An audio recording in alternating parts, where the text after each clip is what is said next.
Han, uuwi ako ng late. May bigla ang meeting si boss. Sabi ni Jomar habang nag-aayos ng polos sa harap na salamin. Tumangula si Laila habang iniinit ang kaldereta sa kusina. Meeting na naman? Pangatlo na yan ngayong linggo ah. Ano meron? Merger? Or mistress? Napalingon si Jomar.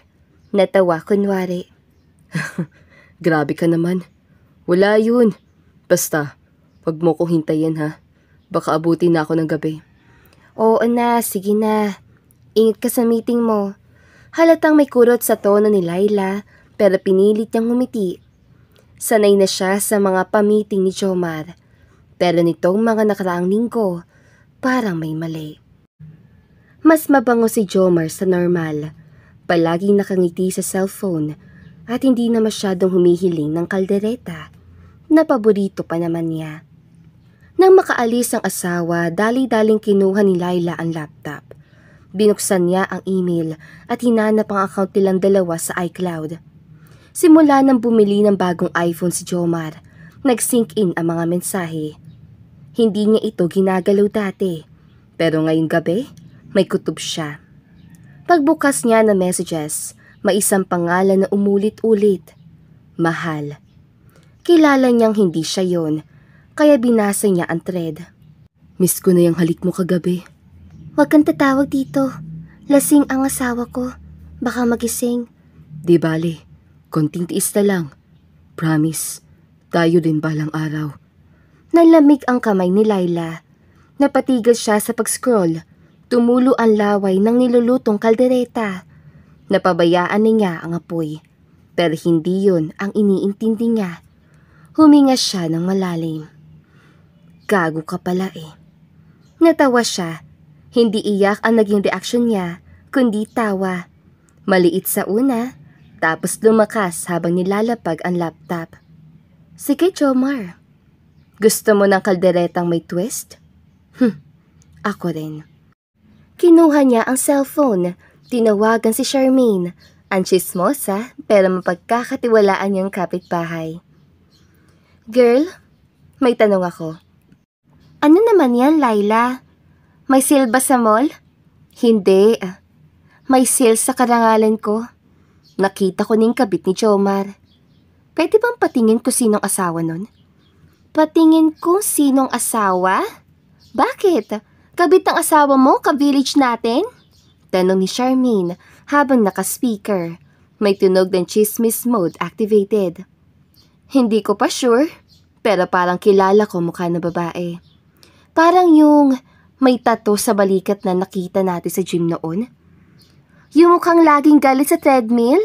Si Maxine? Yun nga yata. May selfie sila ni Jomar na naka-kiss mark filter pa. Sa iCloud. Kaloka. Wait lang.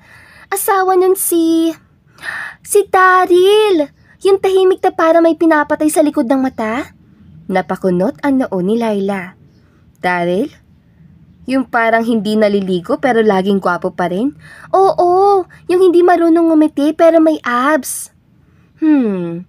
Interesting. Makalipas ang isang oras, nasa harap na siya ng bahay ni na Maxine at Daryl. May dala siyang Tupperware ng kaldereta, as if friendly neighbor lang siya. Pinindot niya ang doorbell. Bumukas ang pinto. Lumabas ang isang lalaking matangkad, nakasando, medyo pawisan, mukhang bagong gising o bagong buhat. Tulad na sabi ni Charmaine, may aura itong killer, pero may dating na bad boy who reads book and breaks hearts.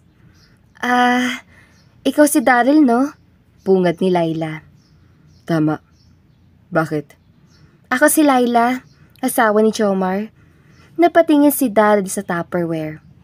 Hindi ako kumakain ng lason kung yan ang iniisip mo. Tumawa si Laila. Wow! Defensive agad? Hindi ito lason. Kaldereta to.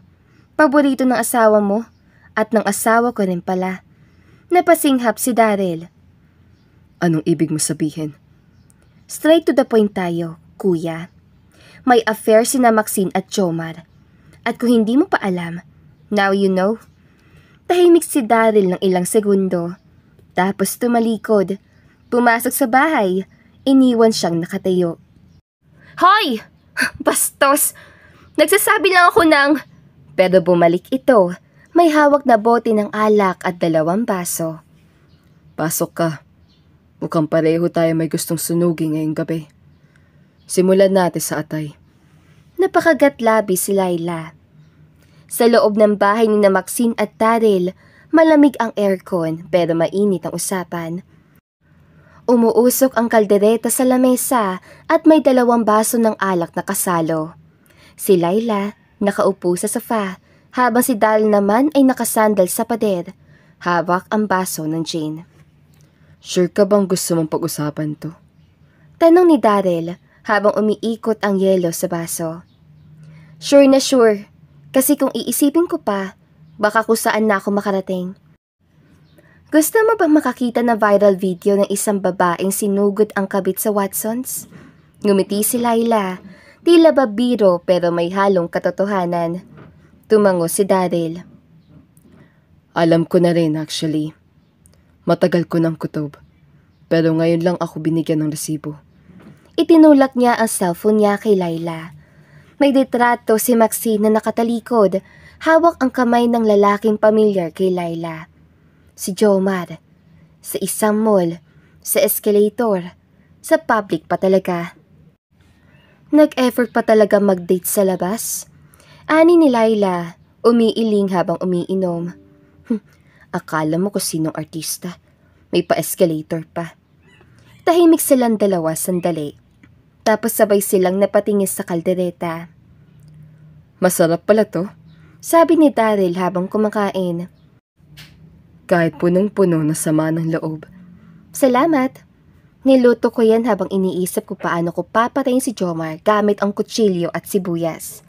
Nagkatawanan sila.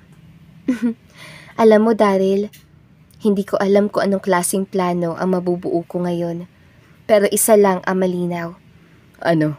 Tanong ni Daryl habang umiinom muli. Hindi ko pwedeng palagpasin to. At hindi pwedeng sila lang ang nag-e-enjoy. Gusto ko, masaktan din sila. In the best possible way. May pilyang ngiti sa labi ni Laila. Gantihan? Oo. Pero hindi yung chip na saksakan ng gulo o pagbuhos ng kape sa mukha ha. Gusto ko, classy, smart, stylish. Yung tipong gugulo ang buhay nila habang hindi tayo napapansin. Nagtaas ang kilay si Daryl. So, anong plano mo? Mag-hire tayo ng hacker? Magpanggap tayong multo? Napangiti si Laila. Mas madali. Magkunwaring tayo na rin. Napakibit balikat si Daryl. Kunwari hindi ito interesado. Pero sa totoo lang, napalingon siya kay Laila at tinignan ito mula ulo hanggang paa. Fake relationship? Anya. Fake affair. Pagwawas to ni Laila. Yung kabit ng asawa ko, kakabahan. Yung asawa mo, magtataka. Yung puso nila, mababali. And us, we enjoy the ride. Tumahimik si Daryl ulit, pero halatang may ideya na rin siyang pumapasok sa isip. Interesting. Bulong niya. Hindi ako eksperto sa romansa. Pero eksperto ako sa pagpapasabog ng diskarte. Good. Sagot ni Laila. Ako naman, expert sa pagkain ng damdamin. Kaya kung gusto mong magpanggap na may niinit tayong lihim, game ako. Tinungga ni Daryl ang laman ng baso niya. Okay, simula ngayon, may sikreto na tayong 2. Nagtaw silang 2. Sa pagitan ng alak at kaldereta, nagsimula ang isang plano. Hindi lang basta paghihigante, isang malikot, mapusok, at romantikong komedya ng 2 niloko na ngayon ay magkakutsaba na. Kinabukasan, nasa isang cozy coffee shop sina Laila at Daryl. Sadyang malapit ito sa opisina ni Maxine. Nakadress si Laila, pulang may hati sa hita, medyo extra para sa isang kapilang. Si Daryl naman, naka-black shirt at jeans. Mukhang normal, pero may dating pa rin. Sure ka bang dito? Tanong ni Daryl habang nagpapahid ng pomade sa buhok gamit ang rear cam na cellphone. Sure ako. Nagtatag si Maxine dito tuwing lunch break. Minsan kasama pa si Jomar. Para may sariling coffee series ang asawa mo at asawa ko eh. Tumango si Daryl. Anong plano? Ganito lang. Lumapit si Laila sa tabi niya, humawak sa braso niya. Picture tayo. Yung parang sweet, tapos may caption akong naiisip. Nag-selfie sila. Si Laila naka-headlean sa balikat ni Daryl, habang si Daryl nakakunot ang noo, pero napangiti din ito ng kaunti. Di bagay sa akin ngumiti. Anya, okay lang. Bagay sa akin yung pa-in love. Ipinost si Laila ang larawan sa Instagram. Public, kasama ang caption na, iba talaga pagtahimik pero palaban. #coffee date. #secret no more. Wala pang 5 minuto, nag-notify na ang DM ni Laila galing kay Jomar. Ano tong pinapost mo? Sino yung lalaki? Ngumiti si Laila at itinagilid ang cellphone para ipakita kay Daryl. Hook, line, and sinker. Napailing si Daryl. Ako naman, tignan natin kung magpaparamdam si Maxine. Hindi pa man siya tapos magsalita, tumunog na rin ang phone niya. Daryl, nasaan ka? Akala ko may trabaho ka. Bakit kasama mo yung babaeng yan? Bingo! Sabay nilang sabi, sabay ng pagbagsak ng 2 phone sa mesa. Tumayo si Laila at humawak sa kwelyo ni Daryl. Gusto mong mas fun? Pasimulan na natin ang palabas. Paano? Sa di inaasahang move, bigla siyang hinalikan ni Laila sa pisngi habang may 2 taong naglalakad sa tapat nila. Isa sa mga ito ay kaopisina ni Maxine. Grabe ka. Ani ni Daryl, nagulat man pero hindi umatras. Nakunan niyo ng kamera ng chismosa sa tapat. Bukas, may screenshot na sa GC ng mga taga-barangay. Tumawa si Daryl. Tinatamaan ka ba ng guilt kahit konti? Hindi. Tumikim si Laila, tsaka umupo ulit. Ewan ko lang kung tinatamaan na ng kilig. Natigilan si Daryl. Ako rin. Tahimik sila ng ilang segundo, pero pareho nilang naramdaman na ang plano sinimula sa galit. Mukhang may kasamang sparks na hindi nila inaasahan. Pag-uwi ni Laila, pagkabukas pala ng pinto sa bahay nila, sinalubong na agad si Laila ng isang malakas na sampal sa pisngi. Nanginginig ang ilong ni Jomar, hawak pa ang cellphone habang nakatingin sa kanya na parang siya ang ng babae. Anong ibig sabihin ng post sa yon, ha? Sino yung lalaki, Laila? Naglalandi ka na ngayon? Halos matumba si Laila sa lakas ng sampal. Pero hindi siya umiyak. Hindi siya natakot. Napuno na siya. Tahimik nang ibinaba ang bag, inayos ang buhok, at saka siya tumingin sa asawa niya parang hindi na niya kilala. Wow, Jomar! Wow talaga! Ikaw pa ang may gana manampal. Just, wow! Don't act innocent. Nakita ko yung picture mo with that guy. Yakap-yakap mo pa. Halik pa sa pisngi. Ano to, Laila? Gantihan? Napangisi si Laila, halatang hindi na makapagpigil. Gantihan? Oh, you mean like how you been fucking Maxine behind my back for God knows how long?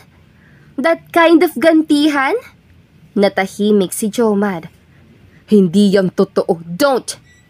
Don't insult what little intelligence I have left by lying to my face.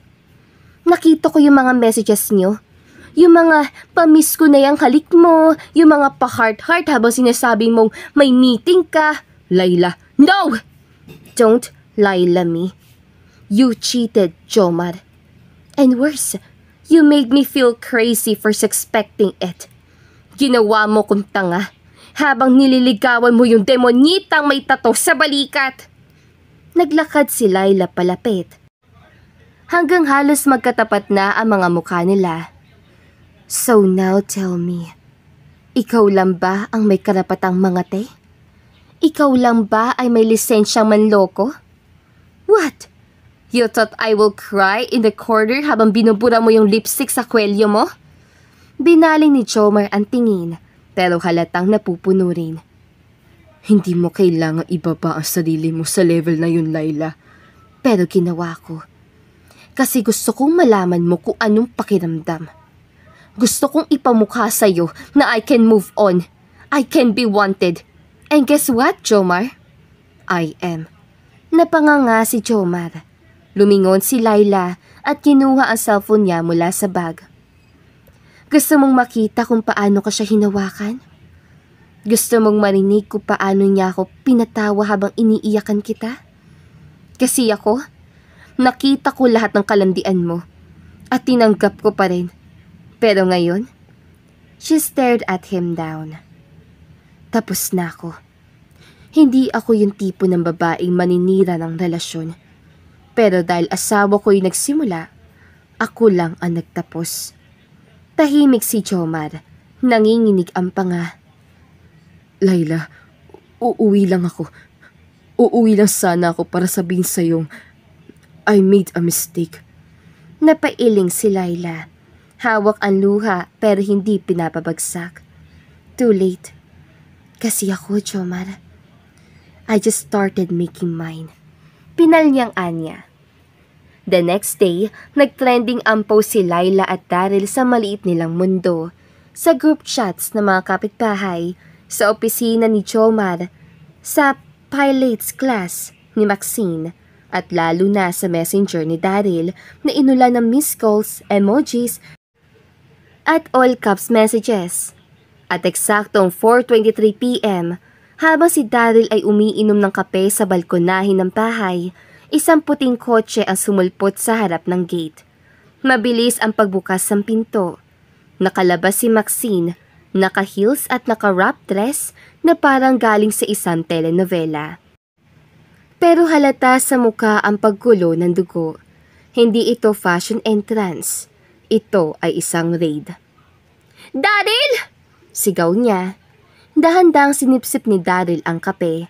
Hindi man lang nagulat. Tumayo siya, binuksan ang gate. At lumingon kay Maxine na may ngiting halos imperceptible. Bakit? May sunog? Casual niyang tanong. Don't play stupid with me. Sabay pasok ni Maxine sa loob ng bahay. Ano tong pinapost niyo ng babaeng yon? May relasyon kayo? You're making me look like a fool. Funny. That's exactly how I felt 3 months ago when I saw your text with Jomar. Biglang tumigil sa paglalakad si Maxine. What are you talking about? Dahan-dahan lumapit si Daryl. Nilapag ang tasa sa mesa at tumingin sa kanya diretso sa mata. I knew. From the beginning. Pero tinis ko. Kasi akala ko face lang. Akala ko matatapos. Pero when I saw the picture of you two holding hands sa escalator, na-realize ko, you're not sorry. You're just messy. Hindi mo ba naiisip na baka kailangan ko lang ng affection? Sigaw ni Maxine. Ikaw kasi, you shut me out. You barely even talk. You're cold. Parang ako lang lagi nag-e-effort. Napatawa si Daryl. Pero walang saya sa tawa niya. Effort? Maxine, you cheated on me. You made effort to lie, to sneak around, to smile at me in the morning and text him goodnight at night. Don't make this about me being cold.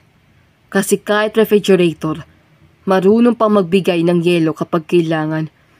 Hindi mo naiintindihan. Oh, I understand. Perfectly. Kasi habang ikaw busy magpa-picture sa private resorts na ako pala ang nagbayad, ako ang nagluluto ng dinner na di mo naman uuwian. Tapos ngayong nasasaktan ka dahil nakita mo may ibang babae sa tabi ko? You're jealous? Daryl, Nanginginig ang labi ni Maxine pero hindi siya pinatapos si Daryl. Don't. Hindi mo na kailangang ipaliwanag. I already know everything. Including your Thursday nights escapade sa coffee shop na may kama sa second floor. Kaya ngayon, I'm giving you exactly what you wanted. Nanahimik si Maxine. Ramdam niya ang lamig ng tinig ni Daryl. Ang bagsik na mga salitang hindi binigkas dati. Matagal siyang tumayo roon. Hindi alam kung lalapit ba o lalayo. At sa huli, umiwas siya ng tingin at lumakad palabas. Halos hindi naramdaman ang lupa sa bigat ng kahihiyan. That night, tinawagan ni Layla si Daryl. Guess who got a visit from the Scream Queen herself? Pungad ni Daryl, habang si Layla naman ay nasa kama. Naka-facial mask at hawak ang wine glass. Let me guess, Maxine, the girl with the escalator grip? Tama. At kung may trophy lang for emotional manipulation, panalo na siya.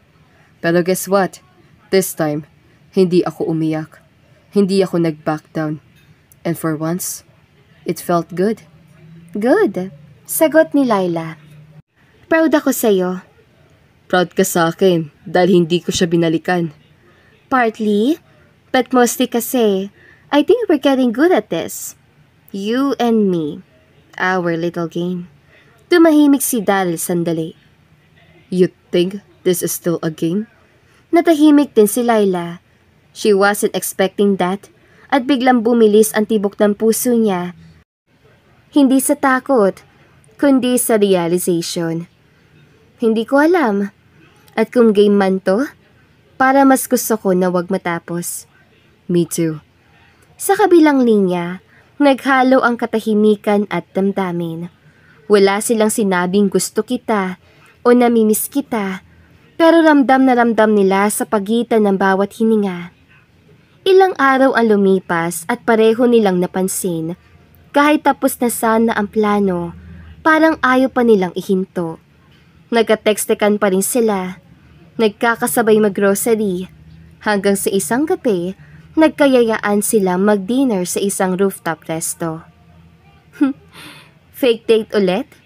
Biro ni Layla habang inaayos ang lipstick niya sa side mirror. Depends. Sagot ni Daryl habang nakatitig sa kanya. Fake pa ba? Hindi siya sinagot ni Layla. Instead, kinuha niya ang kamay ni Daryl habang papasok sila sa loob ng resto. Hindi para magpanggap, pero dahil gusto niya. Habang kumakain sila, napansin ni Daryl ang kakaibang ngiti ni Layla. Hindi yung sarcastic smirk. Hindi yung ako ang bida ng ngiti. Ito'y mas tahimik, mas totoo. Alam mo, ani ni Daryl habang umiinom ng wine. Noong una, akala ko ikaw yung tipo ng babae na gustong makaganti. Para lang makalamang. Pero ngayon, I think I met someone who's stronger than she gives herself credit for. Someone who laughs in the face of betrayal, but still manages to cook killer caldereta. Tumawa si Layla. Charmer ka rin pala. May tinatawag kang smoothness, Daryl. Only for you. Tahimik, seryoso, pero hindi mabigat. Parang sinasabi ng lahat na nangyari na, kahit gaano kagulo ang simula, may pag-asang pwedeng maging maganda ang dulo. Hanggang sa pag-uwi, naglakad sila. Walang hawak ng kamay, walang PDA, pero bawat hakbang, sabay. Bawat tingin, may sinasabi. At sa pintuan ng bahay ni Layla. Gusto mong pumasok? Tanong niya, hindi pilya, hindi mapangakit, kundi totoo. Sure ka? Tumango siya.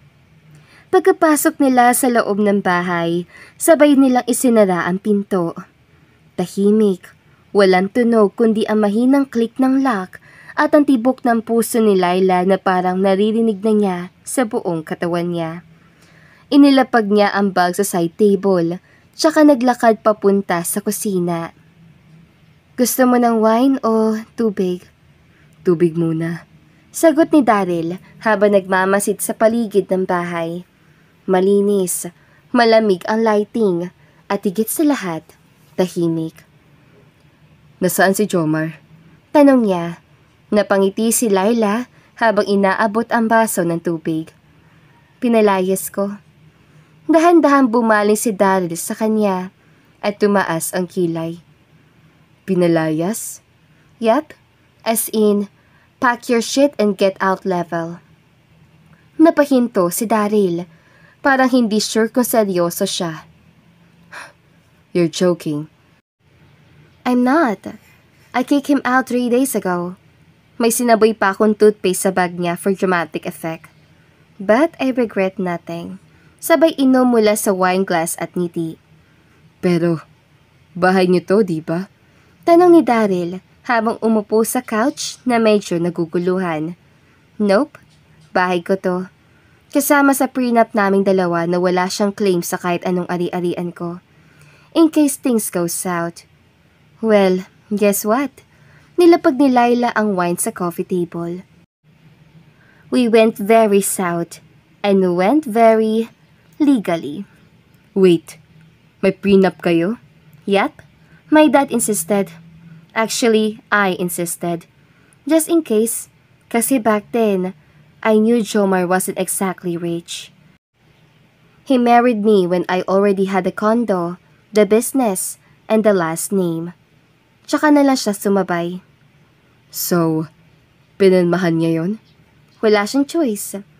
Love daw niya ako. Hindi daw niya kailangan ng kahit ano. Ayan, binigay ko na. Napangiti si Daryl.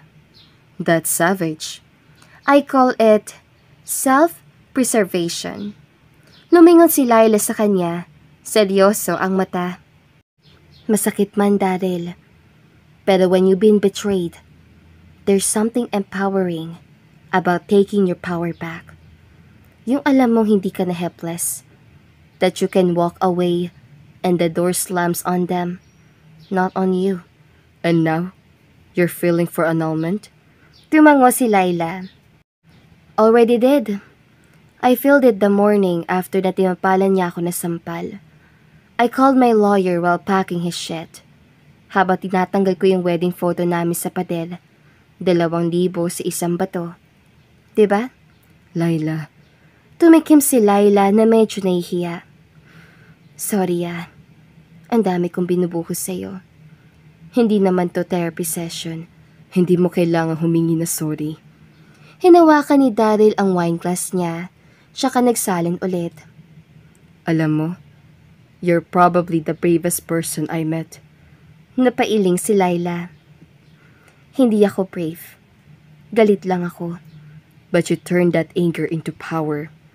That takes more strength than most people have. Ilang sandaling katahimikan ang namutawi hanggang sa nagsalita si Laila muli. Kaya mo ba siya? Tanong niya bigla. I mean, si Maxine? Na makita ulit. Na marinig pa.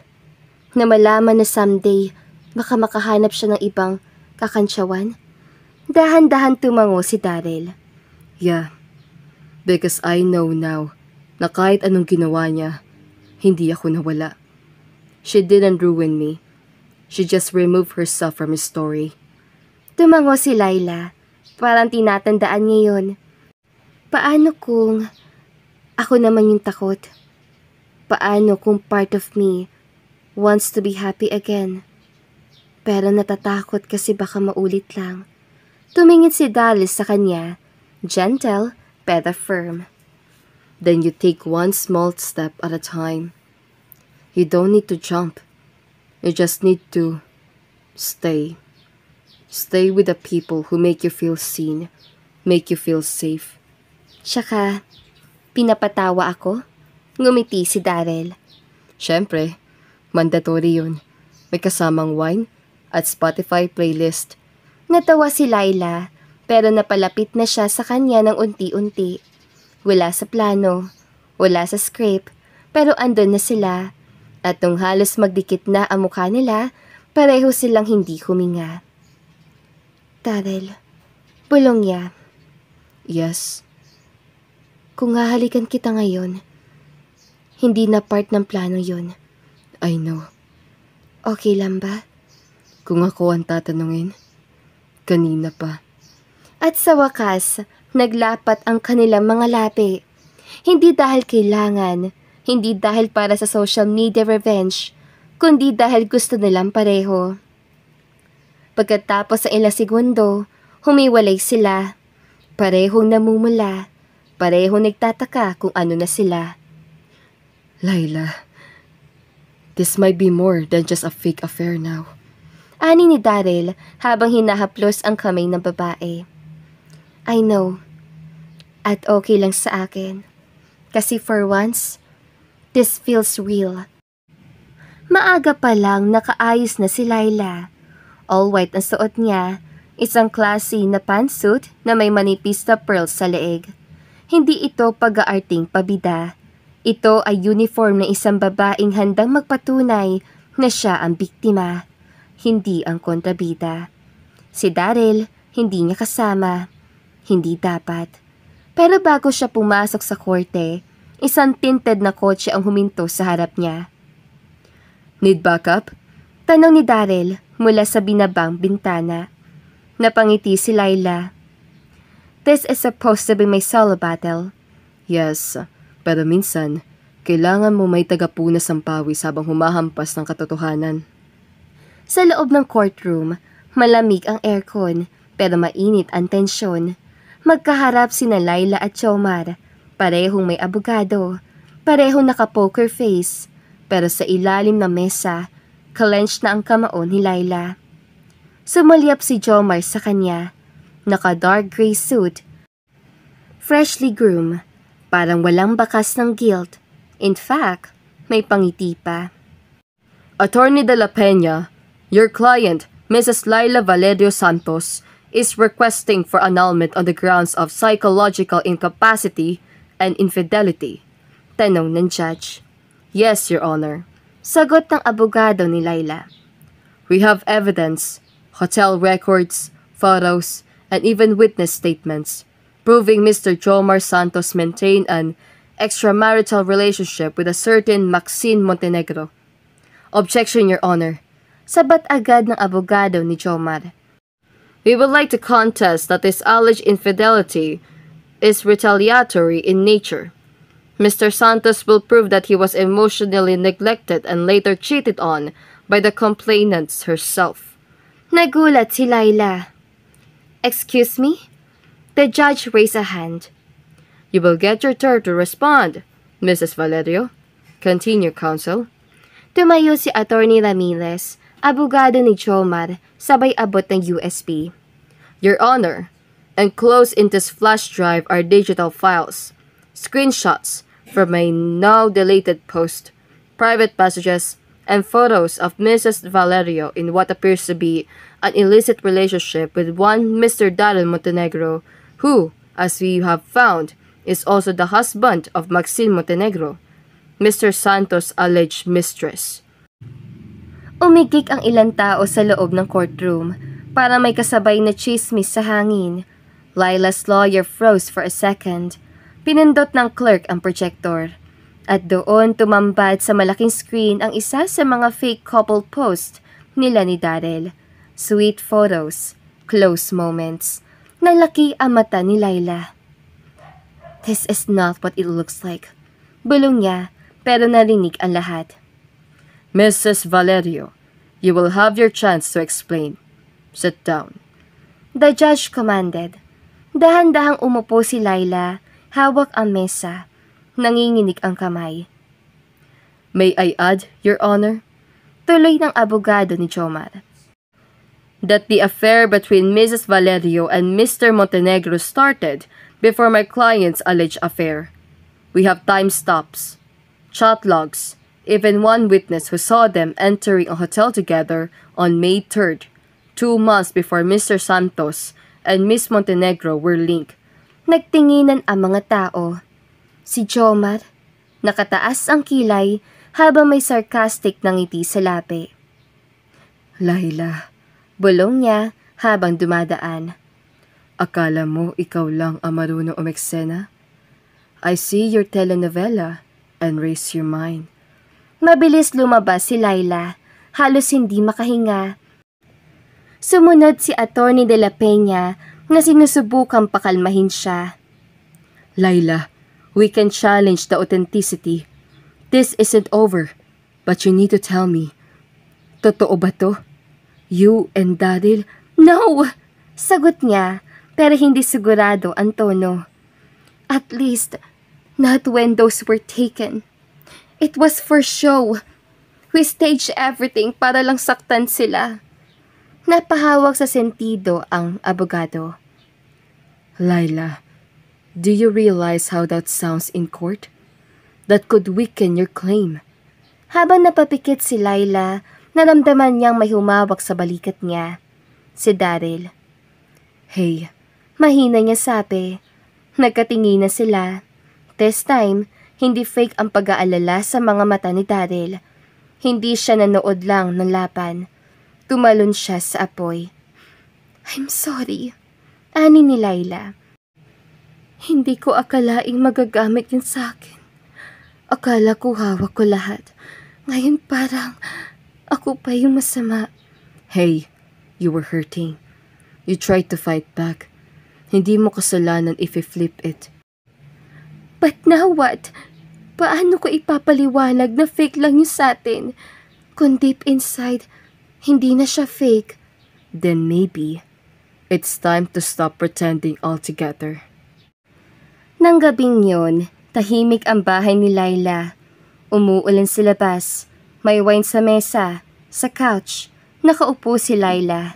Walang make-up, nakapambahay lang. Sa tabi niya si Daryl, hawak ang mainit na tea. I feel like a clown. Ani ni Laila. You're not. Sagot ni Daryl. You're a woman who was pushed too far, fought back, and got caught in the crossfire. I was trying to destroy him. Pero bakit ako pa itong nasisira? No, Sabay hawak niya sa kamay ni Laila. you weren't trying to destroy him. You were trying to find yourself again. Napaluha si Laila. Daryl, if this turns real, this thing between us, will you stay even if it gets ugly? Laila, I stayed when it was fake. What makes you think I leave now that it's real? At doon pa lang, hindi na nakapagsalita si Laila. Gabing-gabi na, halos 10:00 na, pero hindi mapakali si Laila. Ilang beses na siyang nag-type na message kay Jomar, pero binura rin. Hindi siya makatulog. Hindi dahil may pag-asa pa siya sa lalaki, pero dahil may kailangan siyang tapusin. Closure, bulong niya sa sarili. Hindi siya nagdala ng bodyguard. Hindi niya kasama si Daryl. Nasa sariling desisyon lang siya. At this point, hindi nagalit ang dala niya, kundi linaw. Eksaktong 11:00 na magtungo siya sa kondo ni Jomar. Nagulat pa si Jomar nang buksan ang pinto at makita si Laila. Laila? Hi, pwede ba tayo mag-usap? Diretso niya sabi. Nagkakamot ng batok si Jomar. Halatang nahihiya. Oo, pasok ka. Tahimik lang si Laila habang pumapasok. Napansin niya walang sign ni Maxine. Walang lipstick sa baso, walang high heels sa gilid. Parang bachelor pad ulit. Pero hindi ito tungkol kay Maxine ngayon. Ano bang kailangan mo? Tanong ni Jomar na naupo sa couch. Kung tungkol sa annulment, may lawyer naman ako. Hindi to tungkol sa lawyers. This is me talking to you as your, former wife. Jomar, nang babae ka na. Niloko mo na ako. Dinuro mo pa ako sa harap na maraming tao. Sinampal mo ko. Ano pa bang gusto mo? Napayuko si Jomar. Hindi siya makatingin ng diretso kay Laila. Kapag naaprobahan ang annulment natin, you're free. Free to chase whoever you want. Free to live your life the way you want. So bakit? Bakit hindi mo pa rin ako tahimik na pakawalan? Laila, wala na kami ni Maxine. Matagal na. After nung lumabas yung mga pictures nyo ni Daryl, iniwan na rin niya ako. Wala nang natira. Wala na akong kasama. So what? Malamig na tanong ni Laila. Lumuha si Jomar. Seryosong luha. Ang lalaki na nakit sa kanya ngayon ay para binagsakan ng mundo. I messed up. Natukso lang ako. Hindi ko sinasadya. Pero ikaw pa rin ang mahal ko, Laila. Hindi ko alam kung paano mo nagawang maging matatag. Pero ako nawalan ako. Biglang lumuhod si Jomar sa harap ni Laila at hinawakan ang kamay niya. Please, patawarin mo ko. Bigyan mo pa ako ng isang pagkakataon. Babawi ako. Gagawin ko lahat. Laila froze. Hawak niya ang lalaking minsan pinangarap niya makasama habang buhay.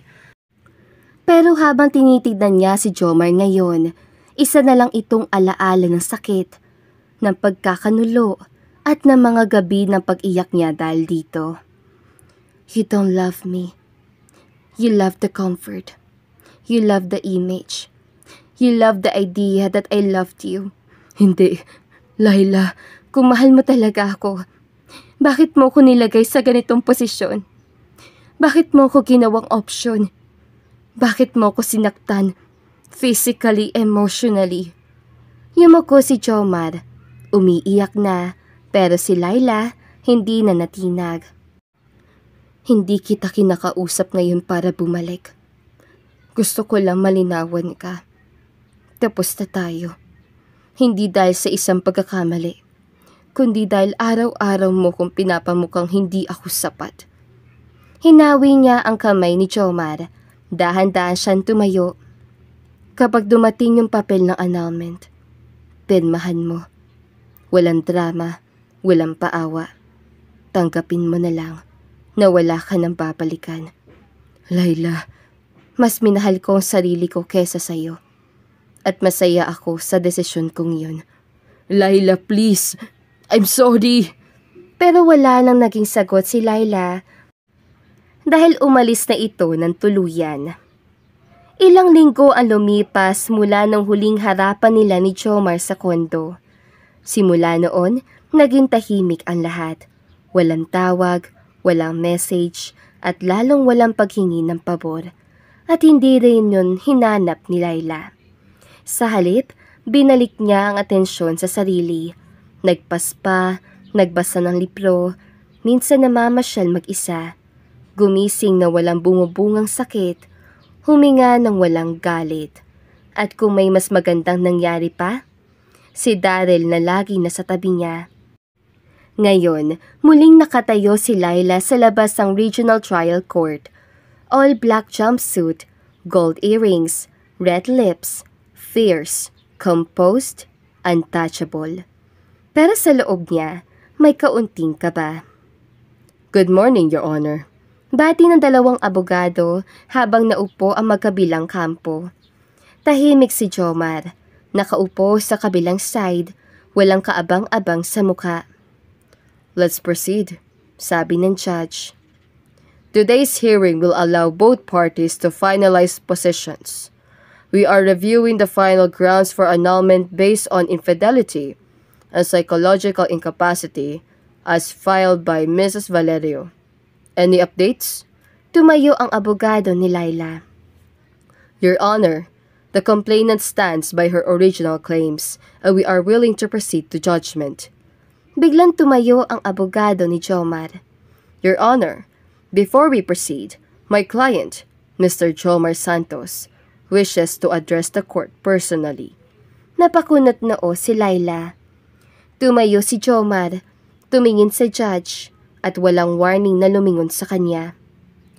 Your Honor, gusto ko pong magsalita, hindi bilang depensa sa sarili ko, kundi bilang pagsuko. Nagulat ang lahat, maging ang abogado ni Jomar natigilan. After careful thought and reflection, I acknowledge and admit that I committed infidelity during our marriage. Yes, I cheated on my wife. I broke my vows. I failed her as a husband.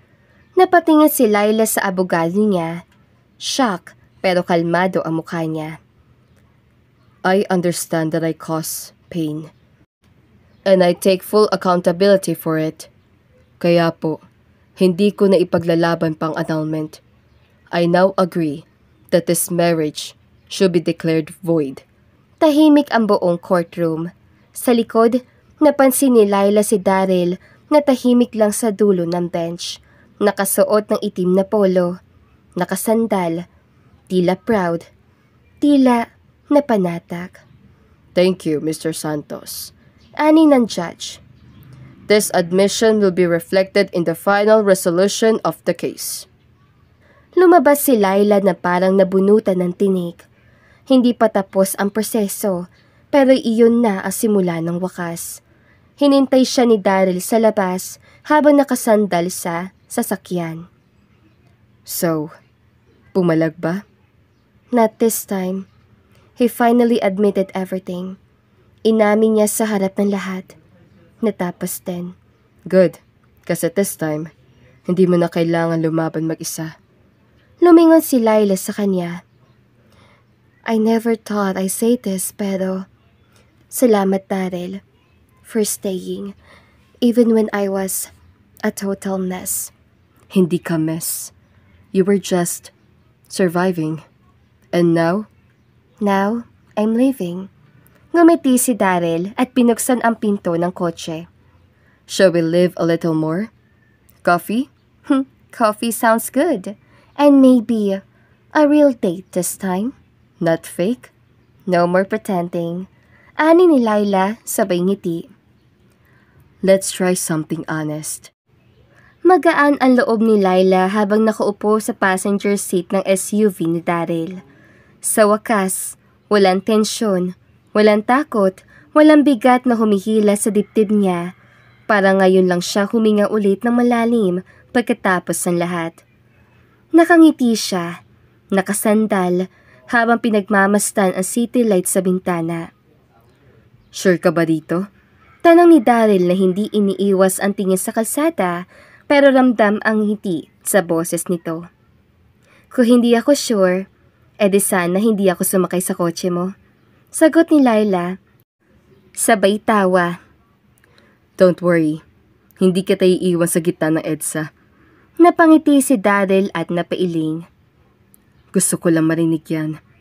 Kasi first time ko mag-date ng ganito, na hindi fake. Same, sagot ni Laila. Kakaibang feeling. Hindi ko nga alam kung paano magsimula. Let's just wing it. Like we always do. Nakarating sila sa isang maliit pero cozy na cafe sa Antipolo. May hanging lights, wooden chairs at malamig na hangin. Hindi masyadong matao. Tahimik. Eksakto sa gusto ni Laila. Sa totoo lang, hindi niya inakala na si Daryl na puro tahimik at seryoso ang vibe ay marunong pumili ng perfect spot. Nice place. Bulong ni Laila habang inaayos ang upo niya sa table. Hinala ko lang na gusto mo ng ganito.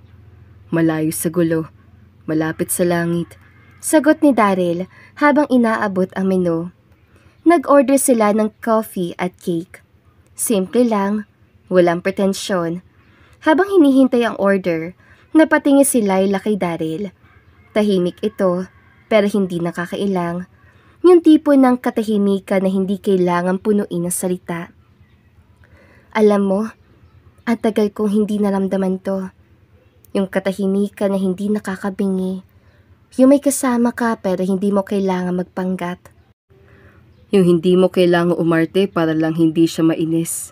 Dagdag ni Daryl habang nakatingin sa kanya. Exactly. I always been too much for Jomar. Sabi niya, masyado raw akong demanding, masyadong emotional. Pero ikaw, Ako? hindi mo ako pinipilit na baguhin. You just let me be. Dumating ang order nila. Coffee and 2 slices of cake. Chocolate kay Daryl, mango cheesecake kay Laila. Habang kumakain, tinanong siya ni Daryl. Meron ka bang isang bagay na gusto mong gawin pero hindi mo nagawa habang kasal ka? Napaisip si Laila, tumitig sa kape niya. Gusto ko sana mag-travel mag-isa. Solo trip. Wala lang. Gusto ko lang makita kung anong feeling na wala kang iniisip kundi sarili mo. No schedules, no updates, no one to explain to. Do it. Pag gusto mo, ihahatid pa kita sa airport. O kung gusto mo, sabay na tayo. Napangiti si Laila. Nag-aalok ka bang tumakas tayo? Hindi. Nag-aalok ako ng pahinga. Tumahimik silang dalawa saglit. Tapos biglang natawa si Laila. Grabe ka. First date pa lang to, ha? Alam ko. Pero hindi ko naman sinabi ngayon agad. Sabi ko nga, let's not pretend.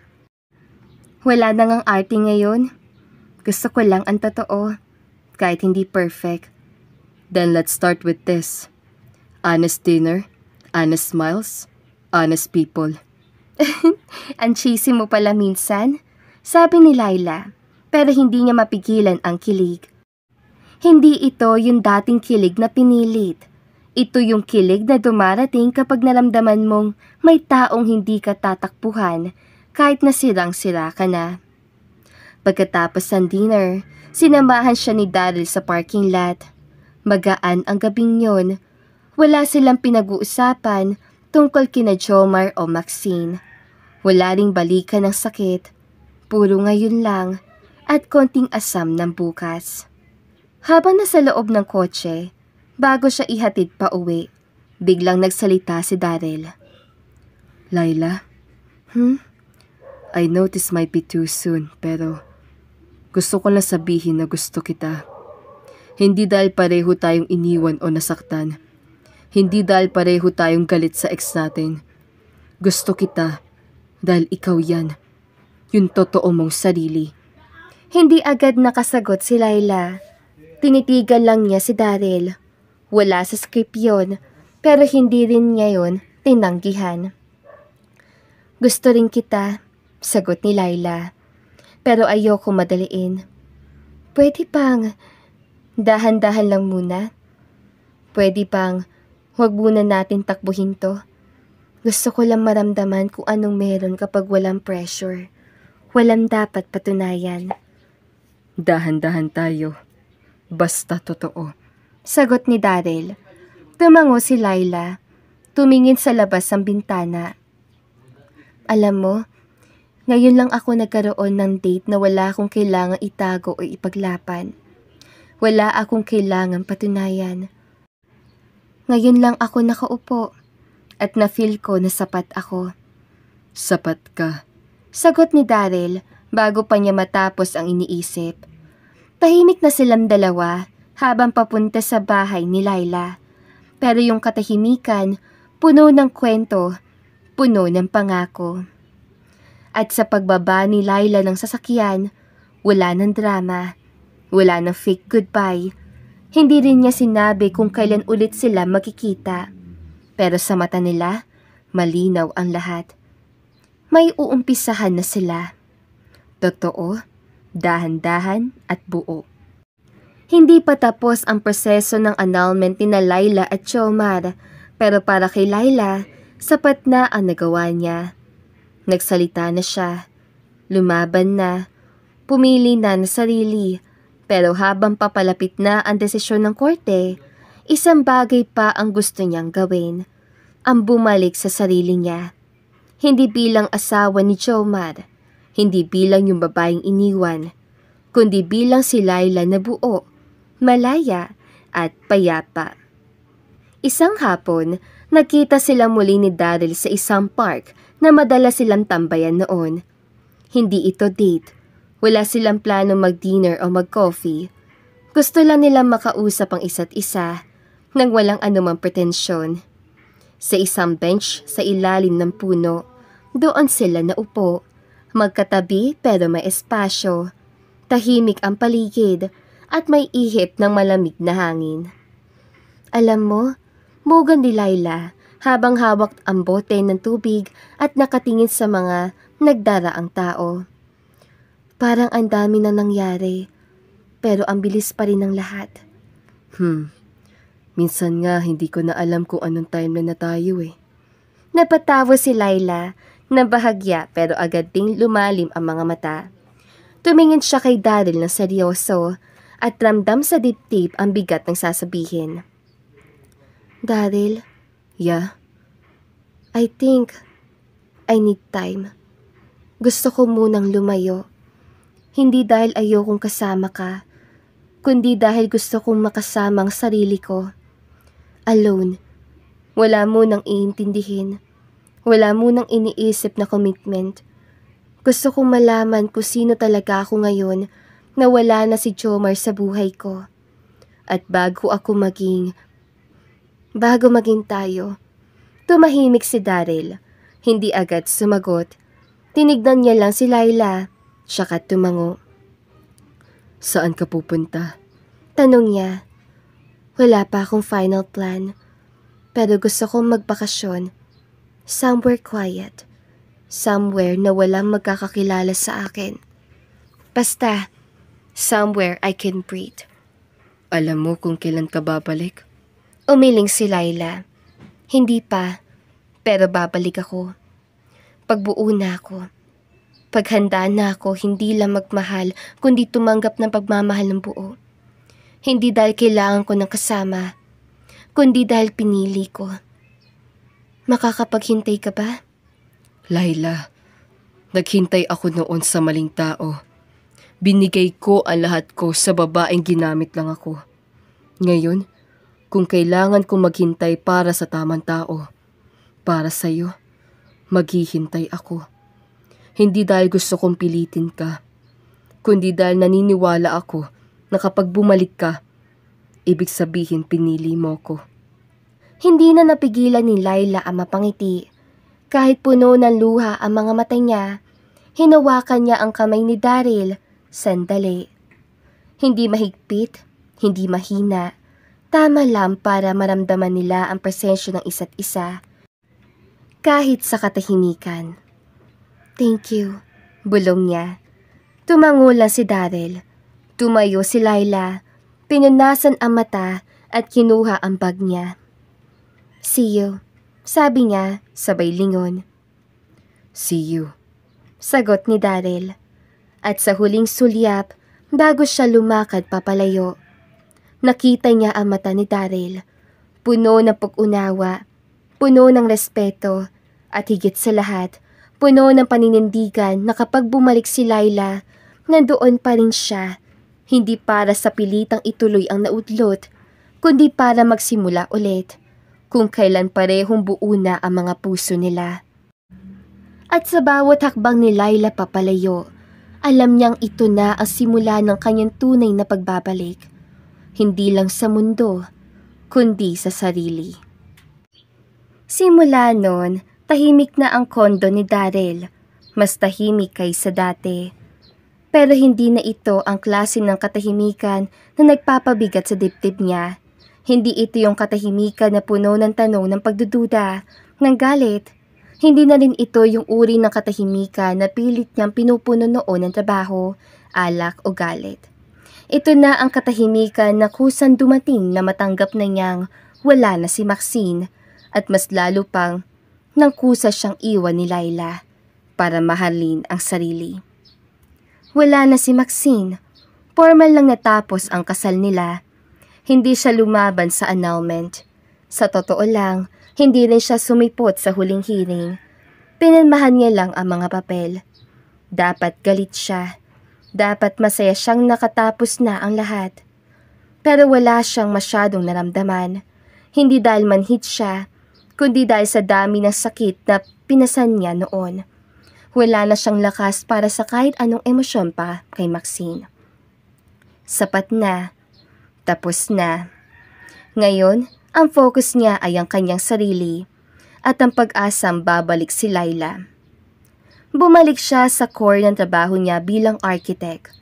Matagal niya nang binitiwan ang mga high-profile projects para kay Maxine dahil iyon ang gusto nito para sa image nila bilang power couple.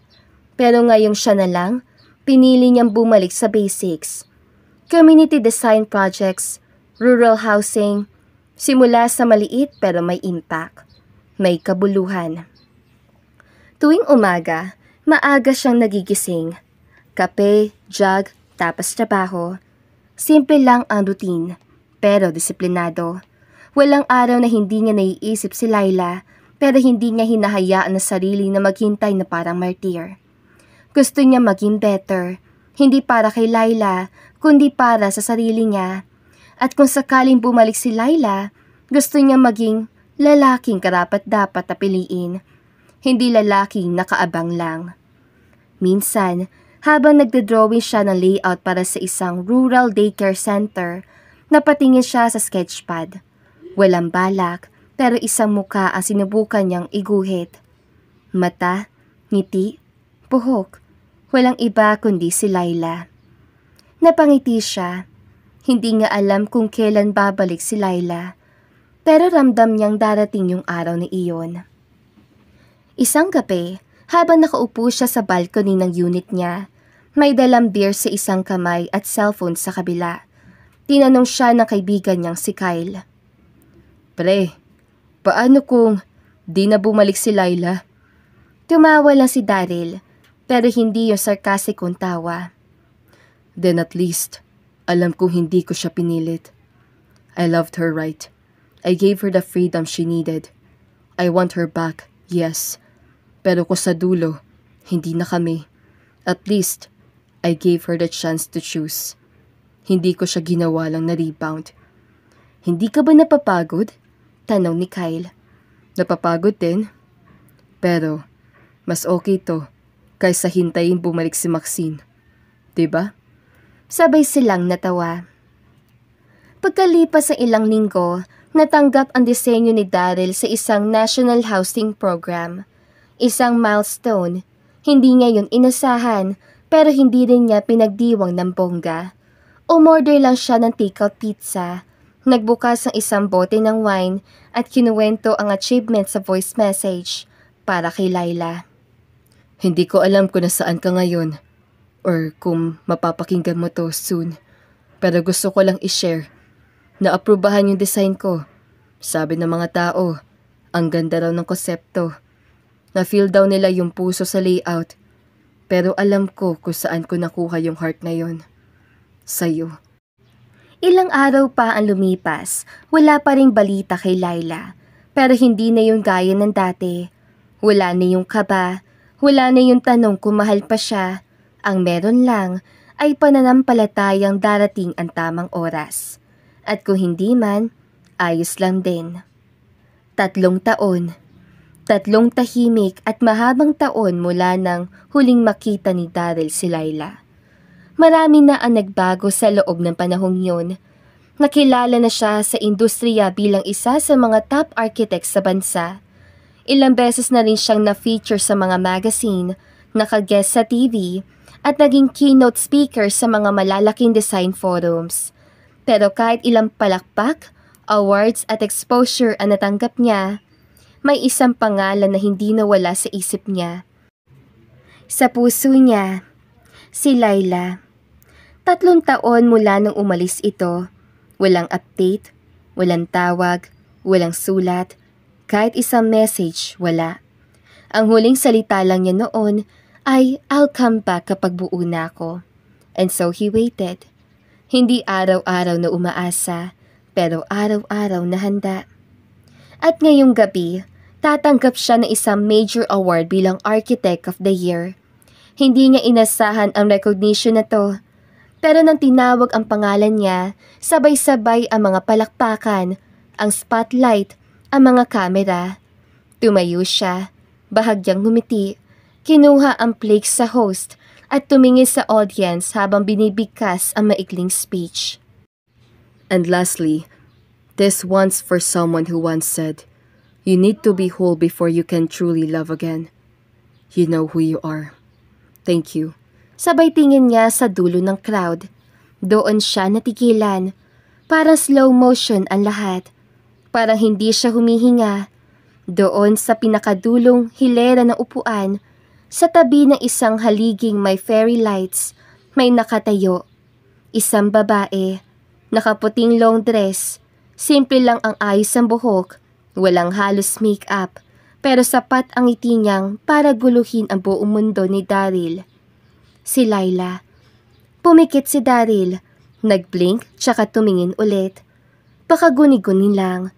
Baka nababangungot siya habang nakasmile sa stage. Pero hindi. Nandoon siya. Totoong nandoon si Layla. At nakatingin lang sa kanya. Tahimik, walang drama. Pero ngumingiti. Yung ngiting kabado. May lungkot, pero may kapayapaan. Hindi niya na maalala ang exact moment na bumaba siya na stage. Hindi niya rin alam kung sinong nakausap niya. Basta ang alam niya lang, naglakad siya diretso kay Layla. Mabagal sa simula, pero lumalalim ang bawat hakbang. Hanggang nasa harapan na niya ito. Hay, nakangiting saad ni Layla. Tahimik lang si Daryl. Ilang segundo siyang hindi nakagalaw. Hindi niya alam kung yayakapin ba siya, hahalikan, o maglalakad palayo para lang siguraduhin sa sarili niyang hindi siya nananaginip.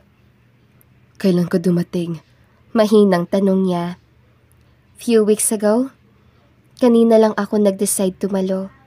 Hindi ko rin alam kung handa na ako. Pero sabi ng puso ko, ikaw pa rin.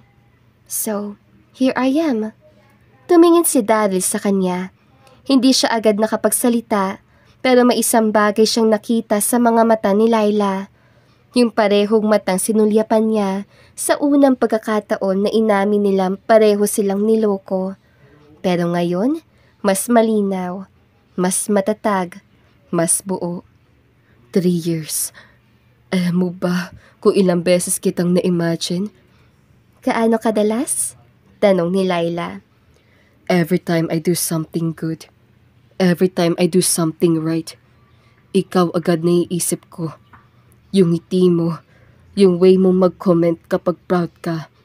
Pero lagi ko sinasabi sa sarili ko, huwag ko munang asahan. Kasi I want you to come back by choice, not by guilt. Lumuha si Layla. Hindi niya na pinigilan. I'm sorry. Ang dami kong kailangang harapin. I'm sorry, ang dami kong kailangang hilumin. At kung may part sa'yo na nasaktan sa pagtahimik ko, I'm really sorry. But I'm here now.